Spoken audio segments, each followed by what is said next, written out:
Hi, welcome to another episode of Every Quilt a Story. I'm Karen, aka the Warp Spinster. In this video, I'd like to share with you my spinning quilt, tell you the story of why I made it, how I made it, and more about the Mill Girls series that it's a part of. I'm hoping that, again, that these episodes, this Every Quilt a Story series, will encourage you to share your own quilt stories with others. So I'll see you in a minute to talk about spinning.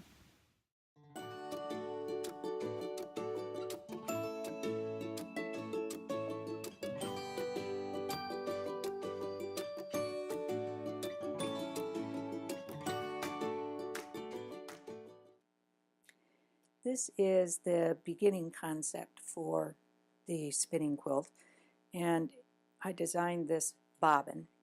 Spool we would know it as for quilters with thread on it, but this would be known as a bobbin in spinning. And these are the proportions that I worked out, and then I worked out the numbers for it.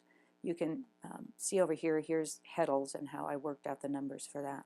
So then I decided to, having learned my lesson on other quilts, I decided to do mock-ups or maquettes, or smaller versions of them. So this is that bobbin or spool done in these measurements according to this. I didn't like that at all.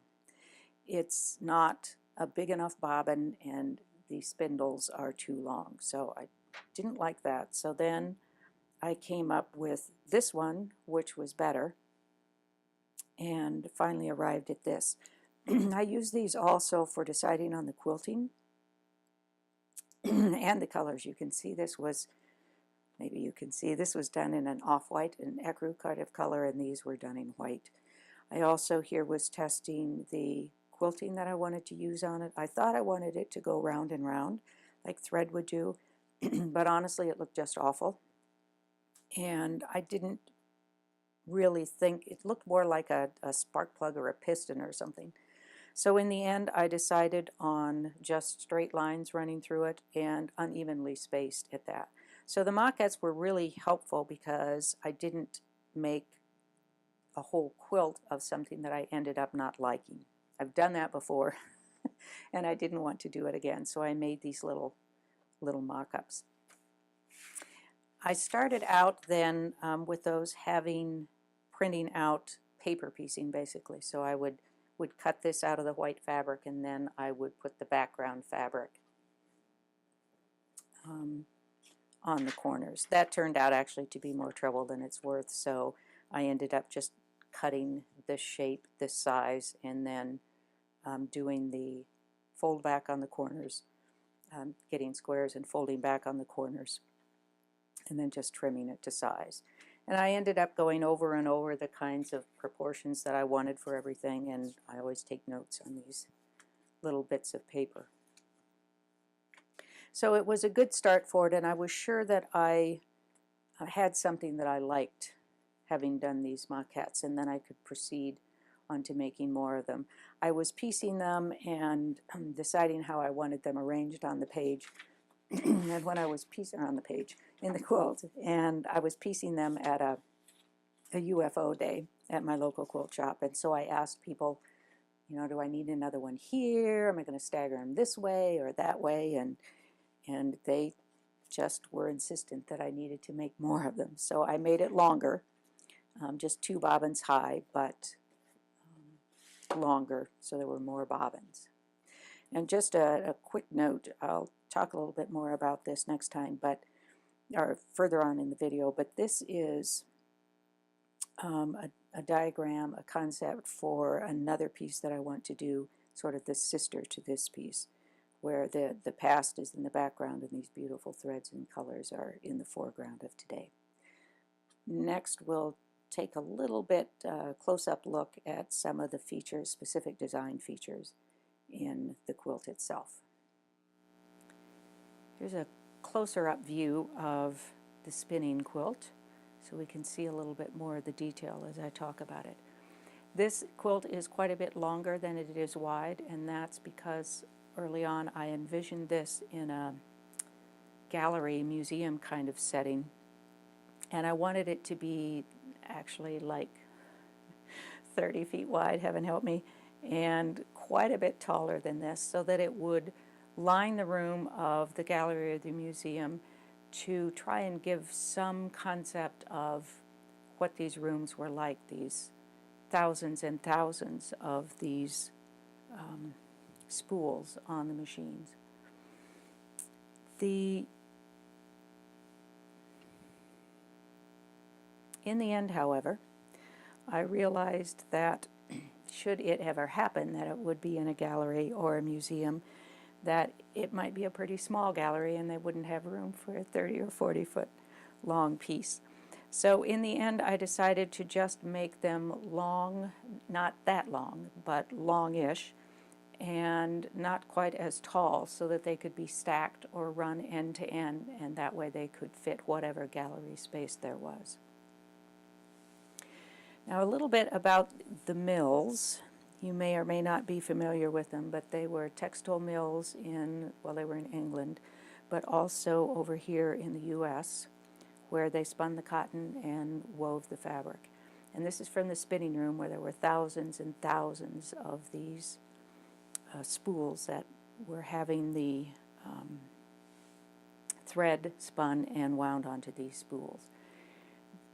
By the later part of the 19th century and into the 20th century, the conditions in the mills had really deteriorated, particularly in New England. The wages were not as good. They didn't really take as good care of the workers as they did originally when they recruited the young girls to begin with. So there were young children working in mills, both in New England and more especially in the South, which was closer to the cotton fields, of course.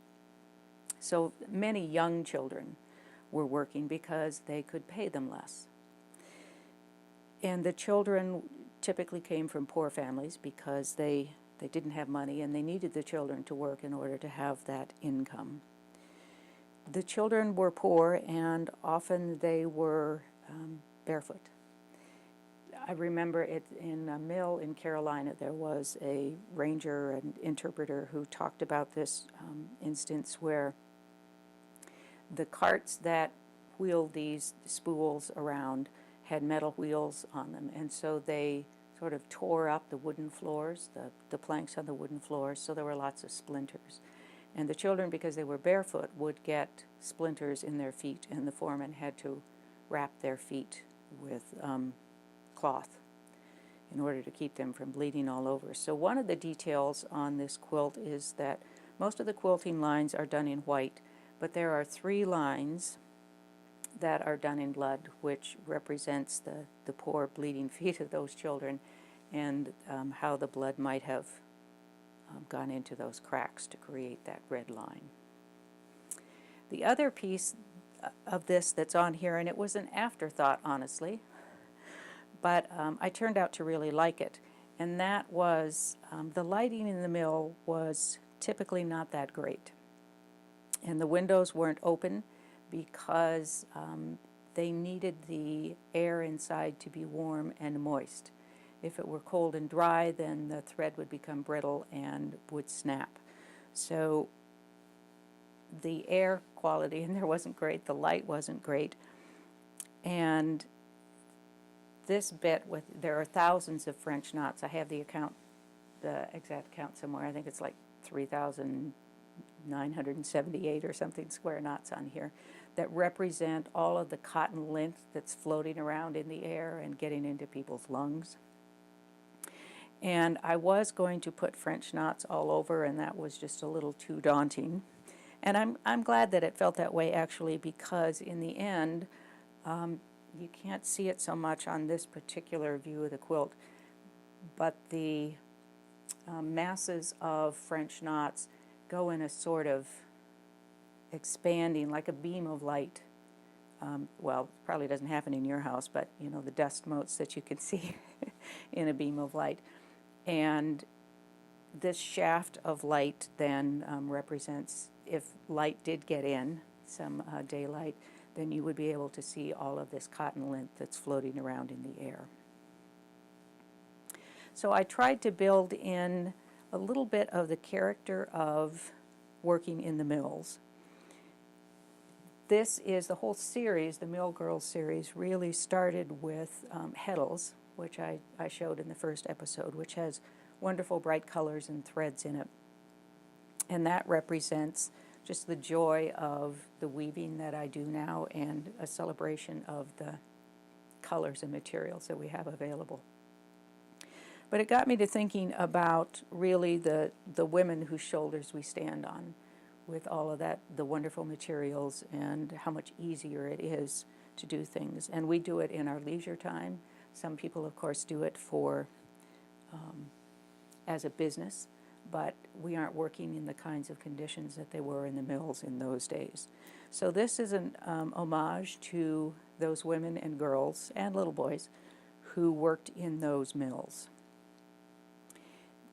I hope to make more of these just of the same, and they would, as I said, either wrap around or stack in a gallery. And there will be more pieces. I'm planning a piece that has cotton plants on it to represent the men and women who did that back-breaking labor as slaves in the South in order to make all of this cotton available. There will also be further celebrations. I'm planning one that's sort of a pair with this one that has beautiful colors that the spools are sort of intersecting with these white ones, so it's in the background it's the memory of these women and girls who worked in the mills, and then superimposed on that will be the really colorful threads on the same kind of spools. So the series is ongoing. I keep coming up with new ideas and changing my mind, so who knows how long it will take me. But it really combines my passion of history and storytelling with this series, and I'm really excited about it and am anxious to keep working on it and show you some more in the future. So this is Karen, the Warp Spinster, signing out now and encouraging you to be sure to tell the stories of your quilts. See you next time.